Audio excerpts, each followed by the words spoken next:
Ayoko naman sana tumabang dyan mga doy, kasi wala pa rin taon akong level 4. Kaso yung kahintang ng mga kakampi ko kay nagpahinga naman.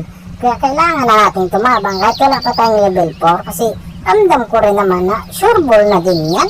O kita mo yung gaotot, pero marunong din talaga yung gaotot kasi napitas pa din niya yung may lisa. Nabitin pa nga ako, kaya yung alimasag dito pinakbakan ko sana mga doy. Kaso dumating mo sa alpha, mauligi man di ay. Kala nyo naman siguro mabigyan nyo ako in your dreams.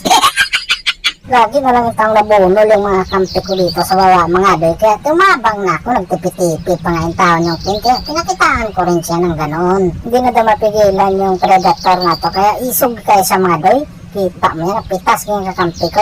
Subukan natin yan sa kinomo ko kung di ba natin mapigilan yan. Emotional damage pakita natin. Grabe mang pabaya tong mga kakampi ko sa kalihukan nila yung taon dito. Sos Mariosep, kita mo yung predator. Hindi mo ko kaya doy. Akala mo mananalo kayo sa amin. Never mangyari yan doy.